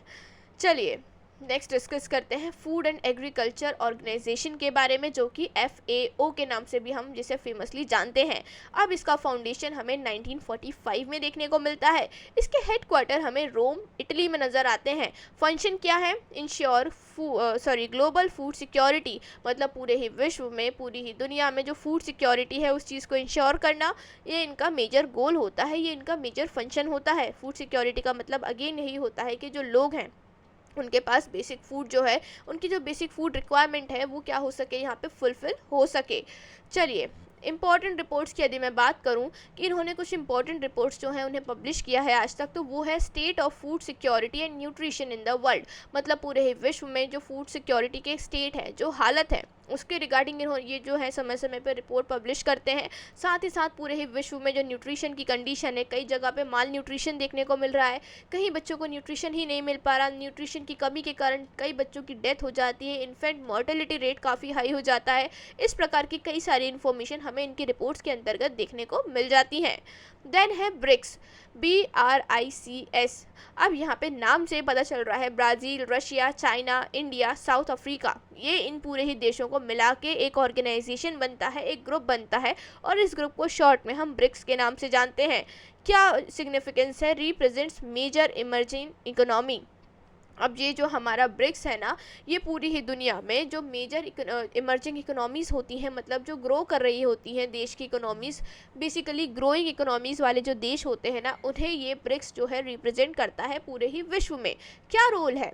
Facilitate economic collaboration, technological exchange and geopolitical discussion. ये जो ब्रिक्स के नेशन है ना, ये आपस में इस चीज़ को इंश्योर करते हैं कि ये एक दूसरे के साथ आपस में मिलकर इकोनॉमिक कोलैबोरेशन करें, मतलब कि अपने एक दूसरे के साथ यहाँ पे बिजनेस व्यापार करें, साथ ही साथ टेक्नोलॉजिकल एक्सचेंज करें। मतलब अगर किसी देश के पास कोई नई टेक्नोलॉजी का फॉर्मेशन होता है तो वो अपने दूसरे वाले देश को भी, फॉर एग्जांपल रशिया के पास कोई नई टेक्नोलॉजी आती है डिफेंस सिस्टम में, तो वो उस टेक्नोलॉजी को इंडिया के साथ शेयर करेगा। इंडिया ने अगर किसी नई टेक्नोलॉजी का फॉर्मेशन किया है तो वो उसे अपने किसी दूसरे देश के साथ शेयर करेगा। तो इस प्रकार से ये जो टेक्नोलॉजी का एक्सचेंज है, ब्रिक्स के नेशन आपस में एक दूसरे के साथ करते रहते हैं। फिर इसके अलावा ये साथ में जियोपॉलिटिकल डिस्कशंस को भी परफॉर्म करते हैं। मतलब जियोपॉलिटिक्स में जिस प्रकार के बदलाव हो रहे हैं, जो चेंजेस आने चाहिए, किसी प्रकार के कन्फ्लिक्ट हैं, किसी प्रकार के और मैटर्स है जिन्हें रिजॉल्व करने की ज़रूरत है, इन चीज़ों को भी ये देश ब्रिक्स के अंतर्गत डिस्कस करते हैं। इंस्टीट्यूशन की यदि मैं बात करूँ, इस ब्रिक्स के हमें कौन कौन से इंस्टीट्यूशंस देखने को मिलेंगे, तो वो हो जाएंगे नेशनल न्यू डेवलपमेंट बैंक, जिसे हम NDB के नाम से जानते हैं, विच फंड्स इंफ्रास्ट्रक्चर प्रोजेक्ट। अब ये जो न्यू डेवलपमेंट बैंक है ना, बैंक से ही समझ जाओ कि मतलब ये पैसे जो है देने वाला है। क्या किस चीज़ के लिए पैसे देगा? NDB हमारा NDB पैसा देगा इंफ्रास्ट्रक्चर प्रोजेक्ट के लिए। कौन से नेशंस को? ब्रिक्स के नेशंस को। ब्रिक्स के नेशंस को यदि ज़रूरत है तो वो NDB के पास से जाके पैसा जो है वो ले सकते हैं, क्योंकि NDB बैंक हमारे ब्रिक्स का ही इंस्टीट्यूशन हमें देखने को मिल जाता है। चलिए, देन आता है G20, ग्रुप ऑफ 20। अब ये जो ग्रुप ऑफ 20 है, G20 है, ये तो पूरे ही विश्व में काफ़ी फेमस हमें देखने को मिलता है। चलिए, ग्रुप ऑफ 20 जो है, G20 जो है, इसका स्टैब्लिशमेंट हमें 1999 में देखने को मिलता है। और इसका पर्पस क्या था? Global financial cooperation among major economies. पूरे ही विश्व में जो देश हैं, जो मेजर इकोनॉमीज़ हैं, बढ़िया दुनिया भर की बड़ी बड़ी आर्थिक क्या बोलेंगे इकोनॉमीज़ को, आर्थिक शक्तियाँ जो हैं, बेसिकली आर्थिक तरीके से डेवलपमेंट वाले जो देश हैं, जो कि इकोनॉमिकली फाइनेंशियली स्ट्रॉन्ग नेशंस हैं, बेसिकली उनकी बात की जा रही है। उनके बीच, उनके अमंग फाइनेंशियल कोऑपरेशन को यहाँ पे डेवलप करना, बनाए रखना, इस चीज़ को इंश्योर करने के लिए G20 का यहाँ पे फॉर्मेशन हमें देखने को मिला था। देन इंडिया का रोल क्या है? इंडिया का भी जो रीसेंट रोल हमें देखने को मिला है, इंडिया ने 2023 में G20 की जो समिट थी उसे यहाँ पे होस्ट किया था। मतलब 2023 की जो G20 की समिट थी वो हमें हमारे देश में देखने को मिली थी, जो कि उस समय पे काफ़ी न्यूज़ में भी थी, काफ़ी हेडलाइंस बनाई थी इस पूरी ही न्यूज़ ने। तो हम एक्सपेक्ट कर सकते हैं इस पूरे ही टॉपिक से एक ना एक क्वेश्चन इस बार के अपने एग्जामिनेशन में, इस प्रीलिम्स में आप एक्सपेक्ट कर सकते हैं कोई ना कोई क्वेश्चन G20 के लिए, क्योंकि 2023 ज़्यादा पुरानी बात नहीं है। इंडिया ने G20 की जो समिट थी, पूरी ही जो मीटिंग थी, पूरा ही जो प्रबंध था, काफ़ी अच्छे तरीके से मैनेज किया था। काफ़ी ज़्यादा दुनिया भर से इस चीज़ की जो सराहना था, क्या बोलते हैं हिंदी में, सराहना, प्रशंसा जो है वो देखने को मिली थी। माफ़ कीजिए, मेरी हिंदी थोड़ी सी प्रोनाउंसिएशन थोड़ा सा गलत हो जाता है कभी कभी। चलिए, अब हम बात करेंगे सार्क नेशंस के बारे में, यानी कि सार्क जो ग्रुप है उसके बारे में। सार्क का फुल फॉर्म होता है south Asian association for regional cooperation. अब देखिए, यहाँ पे एक इमेज आपको विजिबल होगी इस पूरी ही स्लाइड पे। इस इमेज में जो कंट्रीज़ आपको नज़र आ रही हैं, इंडिया, श्रीलंका, बांग्लादेश, पाकिस्तान, अफ़गानिस्तान, मालदीव, भूटान और नेपाल। अगर मैं मैप वाइज बात करूं तो कुछ इस प्रकार से नज़र आती हैं हमें ये सारी ही कंट्रीज़। ये वो देश हैं, ये वो नेशंस हैं जो कि सार्क के मेंबर के तौर पे हमें नज़र आते हैं। अभी जो सार्क है इसका फॉर्मेशन हमें देखने को मिलता है 1985 में। आगे डिस्कस करते हैं क्या इंपॉर्टेंट इन्फॉर्मेशन है सार्क के रिगार्डिंग। तो इसके जो मेंबर्स होते हैं वो होते हैं इंडिया, पाकिस्तान, बांग्लादेश, नेपाल, भूटान, श्रीलंका, अफगानिस्तान एंड मालदीव्स। अब यहाँ पे जो पर्पस था वो ये था कि ताकि हम जो रीजनल इकोनॉमिक कोऑपरेशन है ना उसे यहाँ पे प्रमोट कर सकें। मतलब ये जो इतने सारे देश हैं, अगर आप इन्हें थोड़ा ज्योग्राफी की वाइज समझने की कोशिश करें तो आप देख पाएंगे इन्हें मैप में कि ये देश आपस में एक दूसरे से कहीं ना कहीं से कनेक्टेड हैं, एक दूसरे के पड़ोसी हैं, एक तरीके से काफ़ी आसपास ये ज्योग्राफिकली हमें नज़र आते हैं। तो इन देशों में जो इकोनॉमिक कोऑपरेशन है, मतलब कि ये देश एक दूसरे के साथ मिल के कार्य करें, एक दूसरे की मदद करें, हेल्प करें, डेवलप होने के लिए, ग्रो करने के लिए, जो रिसोर्सेज है उन्हें एक्सचेंज करें, जो ट्रेड है, जो व्यापार है उसे और बेटर बनाएं। इस तरीके की चीज़ों के लिए यहाँ पे सॉरी इस तरीके की पॉलिसीज़ के लिए, इस तरीके की चीज़ों के लिए यहाँ पे जो हमारा पूरा ही ग्रुप था, इसका सार्क का जो पूरा ग्रुप था इसका फॉर्मेशन किया गया था। लेकिन इसमें ना एक बहुत ही बड़ा मेजर चैलेंज हमें देखने को मिलता है इस पूरे ही ग्रुप के अंतर्गत, वो है political dispute between India and Pakistan. India and Pakistan वैसे तो काफ़ी क्लोज नेबर्स हैं, अगर जोग्राफिकली हम बात करें तो काफ़ी ज़्यादा एकदम कनेक्टेड है।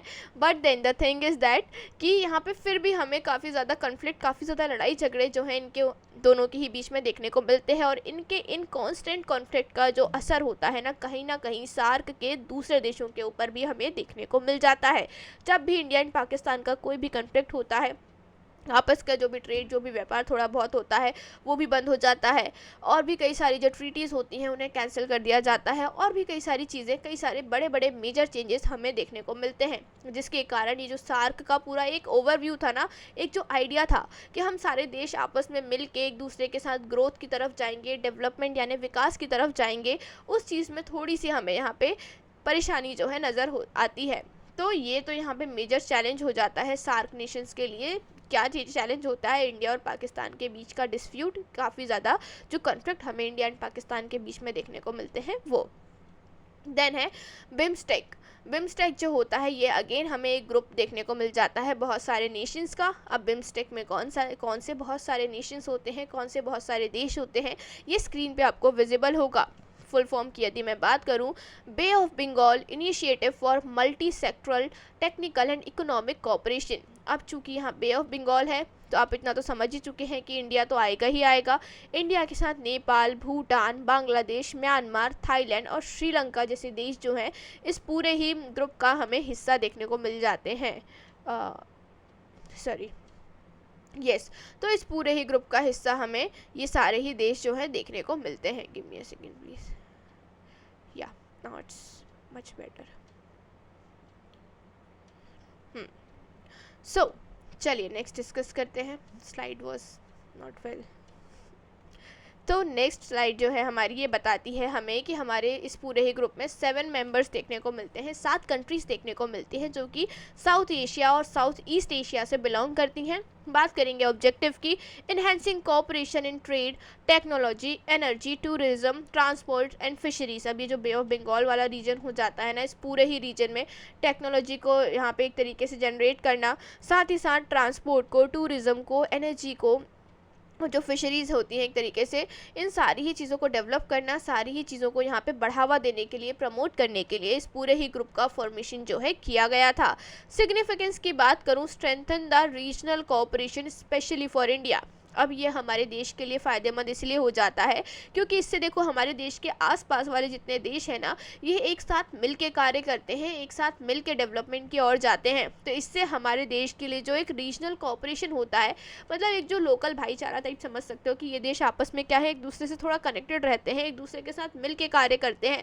तो ये हमारे देश के लिए एक अच्छी बात हो जाती है कि किसी फील्ड में तो सही, कहीं ना कहीं तो सही, हमारे देश के आसपास के जो राज्य हैं, मतलब देश हैं बेसिकली, वो एकजुट होके कार्य करते हैं। देन 12th है एशियन डेवलपमेंट बैंक। अब एशियन डेवलपमेंट बैंक क्या होता है, चलिए समझते हैं। इसके हेडक्वार्टर की यदि मैं बात करूं, मनीला फिलीपींस में हमें देखने को मिलता है और इसके विजुअल्स कुछ इस प्रकार के नज़र आते हैं, काफ़ी अच्छा लग रहा है देखने में। ऑब्जेक्टिव की यदि मैं बात करूं, reducing poverty and ensuring sustainable economic growth in Asia Pacific. Asia और जो पैसिफिक ओशन वाला रीजन हो जाता है, मेजरली एशिया की बात करते हैं यहाँ पे। इस पूरे ही एशियन कॉन्टिनेंट में जो गरीबी है, जो पॉवर्टी है, उसे कम करना और साथ ही साथ इस चीज़ को इंश्योर करना कि हमारे जो कॉन्टिनेंट एशिया है इसमें हमें सस्टेनेबल ग्रोथ देखने को मिले। इकोनॉमी में इकोनॉमिकली जो देश हैं एशिया के वो ग्रो करें, गरीबी जो है कम हो और जो देश हैं वो डेवलपमेंट यानी विकास की ओर जाएं। इस बात को इंश्योर करने के लिए यहाँ पे एशियन डेवलपमेंट बैंक का फॉर्मेशन किया गया और इसके हेडक्वार्टर हमें फिलीपींस में देखने को मिल जाते हैं। देन फोकस एरिया की यदि मैं बात करूं कि भाई कौन से ऐसे एरियाज़ हैं, कौन से ऐसी जगहें हैं जहां पे ये मेजर फोकस करने वाले हैं, तो सबसे पहले होगा इकोनॉमिक इंक्लूजन, यानी कि जो देश हैं हमारे एशिया के सारे देश हैं उन्हें कहीं ना कहीं इकोनॉमिकली फाइनेंशियली इंक्लूड करना, हर देश के साथ व्यापार करना, हर देश को जो इकोनॉमिकली एक्सक्लूड करने की कोशिश नहीं करना है कि जो देश ऑलरेडी काफ़ी रिच हैं, काफ़ी अमीर हैं, सिर्फ उन देश के साथ हमने ट्रेड कर लिया, व्यापार कर लिया, बाकी जो छोटे देश हैं उन्हें इग्नोर किया जा रहा है। इस प्रकार की चीज़ें नहीं होंगी। इन्वायरमेंटल सस्टेनेबिलिटी देखने को मिलेगी, मतलब पर्यावरण के रिगार्डिंग भी यहाँ पे हमें सस्टेनेबिलिटी देखने को मिल जाएगी। साथ ही साथ रीजनल इंटीग्रेशन की भी बातें होती हैं। अगर मैं इसके रोल की बात करूं, it provides financial assistance to developing nation. अब यहाँ पे देखिए जो एशियन डेवलपमेंट बैंक है, बैंक शब्द से ही आप समझ सकते हैं कि यहाँ पे बात हो रही है फिर से पैसों की। और बैंक क्या करता है, चाहे वो दुनिया का कोई भी बैंक हो, हर बैंक सिर्फ पैसे उधार देता है। ऐसा कोई भी बैंक नहीं है जो लोगों से पैसे उधार लेगा।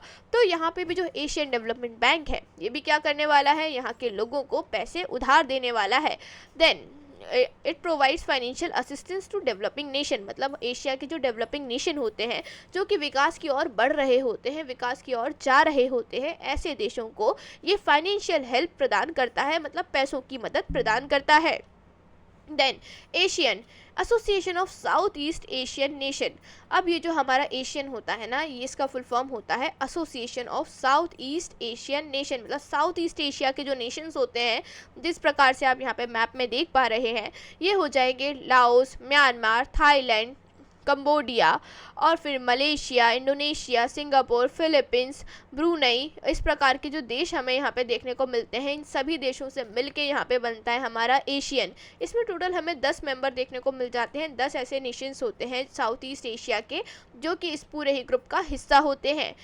और फिर उसके बाद पर्पस क्या होता है, promote political, economic and cultural cooperation. अब यहाँ पे इस पूरे ही ग्रुप का मेजर गोल जो होता है वो ये होता है कि इन पूरे ही देशों में एक जो पॉलिटिकल, इकोनॉमिक और कल्चरल कोऑपरेशन है ना, मतलब इनके जो कल्चर्स है, इनकी जो इकोनॉमिकल ग्रोथ है, साथ ही साथ इनके जो पॉलिटिकल इंटरेस्ट है, इन सभी चीज़ों को साथ में लेके आगे बढ़ा जा सके। मतलब ये सारे ही देश, जब भी देखो किसी भी ग्रुप का फॉर्मेशन होता है, किसी भी इंटरनेशनल ऑर्गेनाइजेशन का फॉर्मेशन होता है, तो उसका जो मेजर गोल होता है वो यही होता है कि बहुत सारे देशों को, बहुत सारे ग्रुप ऑफ कंट्रीज़ को साथ में लेके डेवलपमेंट की ओर जाना।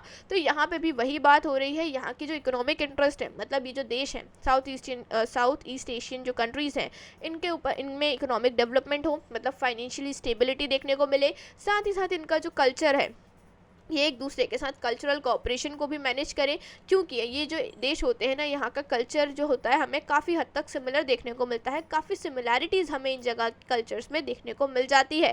साथ ही साथ जो पॉलिटिकल कोऑपरेशन है, मतलब जैसे कि म्यांमार की सरकार हुई, लाओस की सरकार हुई, ये सरकारें आपस में मिलकर कार्य करें, इस प्रकार की पॉलिसीज़ को इम्प्लीमेंट ना करें जिससे लाओस को कोई परेशानी हो, जिससे इन दोनों के बीच में कोई कन्फ्लिक्ट हो, कोई लड़ाई झगड़ा हो। इन चीज़ों को इंश्योर करने का काम करता है एशियन ग्रुप। देन इनिशिएटिव्स की बात करें कि भाई एशियन ग्रुप ने आज तक कौन कौन से इनिशिएटिव लिए हैं, तो Asian free trade area AFTA, यानी कि फ्री ट्रेड एरिया की यहाँ पे अगर मैं बात करूँ तो साफ पता चल रहा है नाम से कि यहाँ के जो रीजन्स रहने वाले हैं, यहाँ पे जो ट्रेड वगैरह के रिगार्डिंग टैक्स कलेक्शन किया जाता है, ये देश क्या करने वाले हैं, आपस में एक दूसरे के साथ ट्रेड करने के लिए, व्यापार करने के लिए एक दूसरे को प्रमोट करेंगे। रीजनल कॉम्प्रिहेंसिव इकोनॉमिक पार्टनरशिप, जिसे हम RCEP के नाम से भी जानते हैं।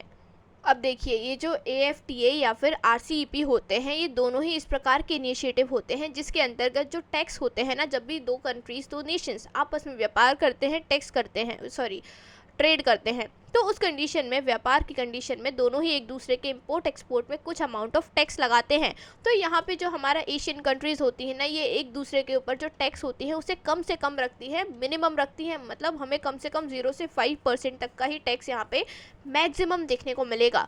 तो अब इस कंडीशन में अगर फॉर एग्जाम्पल थाईलैंड जो है, उसे चावल खरीदने हैं, मतलब चावल इंपोर्ट कराने हैं, तो वो यहाँ पे जो चावल इंपोर्ट कराएगा, वो यहाँ पे म्यांमार से जब भी चावल इंपोर्ट कराएगा तो उसे वो चावल सस्ते पड़ेंगे, काफ़ी चीप रेट्स में देखने को मिलेंगे। वहीं अगर हमारा जो थाईलैंड है वो किसी दूसरे नेशन के पास से जाके चावल खरीदने की कोशिश करेगा तो उसे वो चावल एक्सपेंसिव मिलेंगे। तो इन कंडीशंस के कारण जो हमारा थाईलैंड है वो क्या करेगा, म्यांमार के पास से ही चावल जो हैं, जो राइस हैं, उन्हें इम्पोर्ट कराएगा।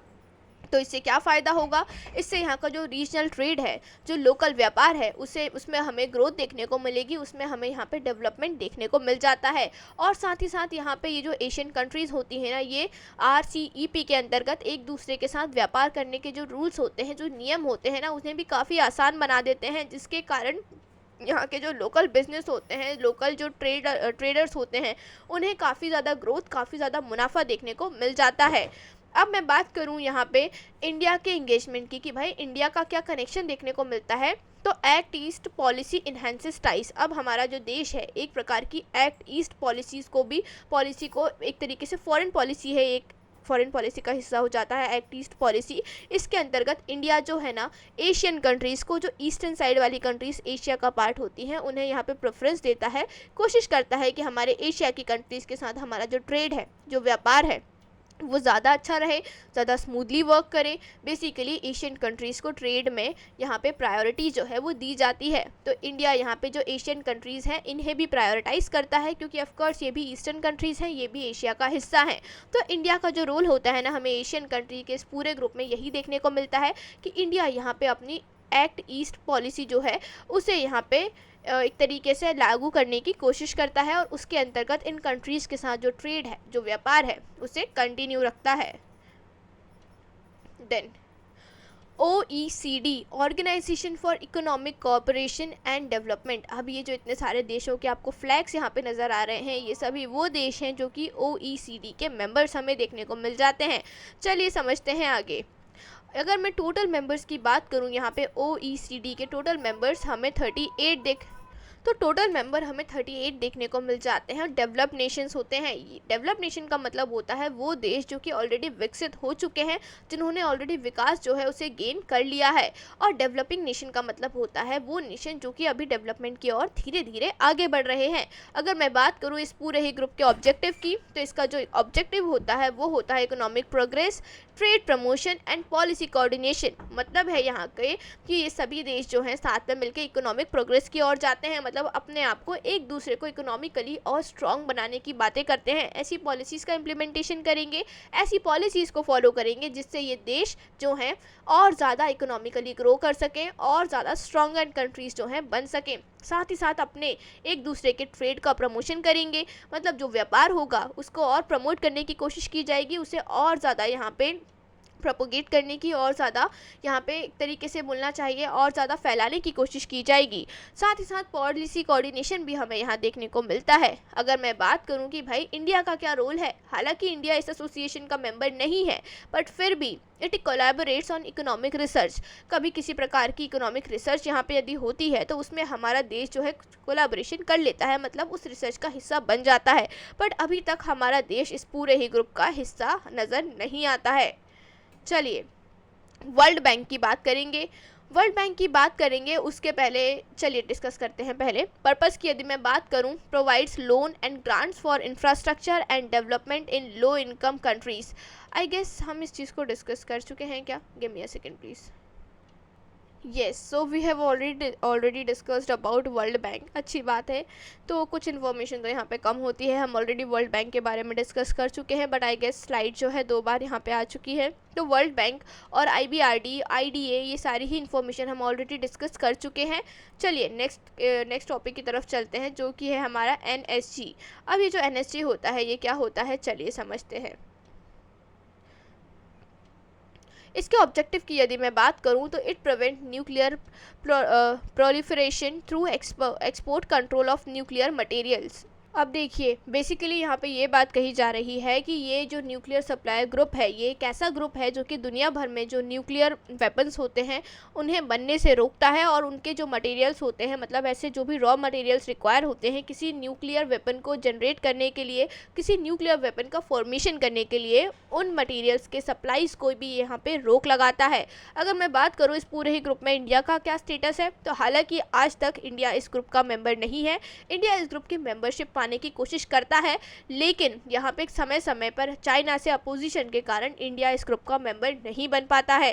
इम्पैक्ट की यदि मैं बात करूँ, determines India's nuclear trade policy. अब इसका इम्पैक्ट ये हो जाता है कि ये पूरा ही हमारे जो देश की न्यूक्लियर पॉलिसी है ना, उसे डिटरमाइन करने की कोशिश करता है।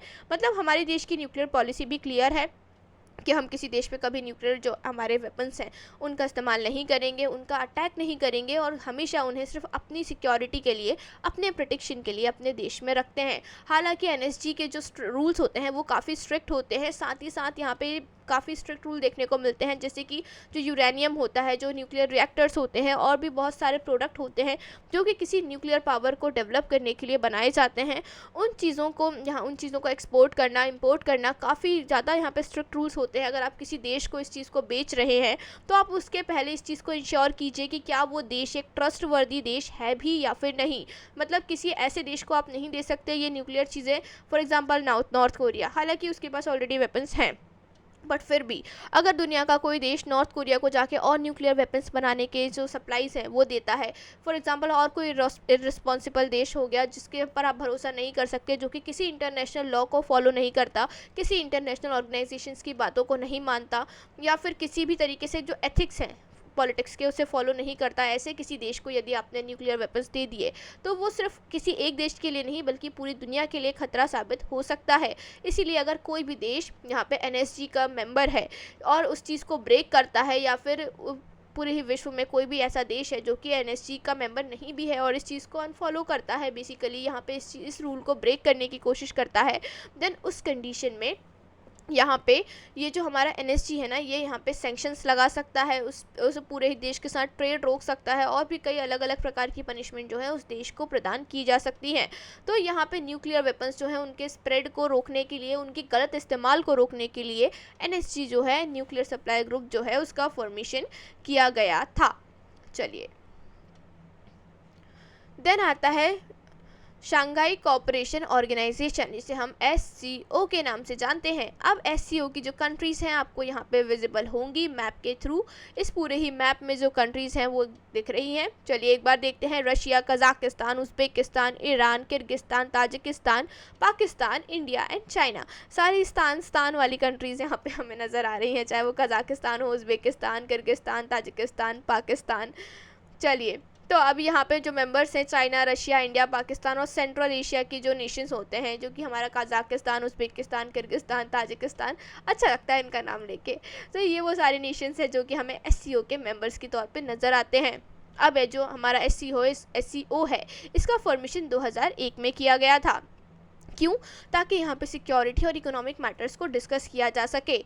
चलिए, इसके फोकस एरिया की यदि मैं बात करूं तो जो इसके फोकस एरियाज़ होते हैं ना शंघाई कोऑपरेशन के, वो हमें मेजरली देखने को मिलते हैं सिक्योरिटी यानी कि सुरक्षा, साथ ही साथ काउंटर टेररिज्म मतलब आतंकवाद को काउंटर करने की बात की जाती है।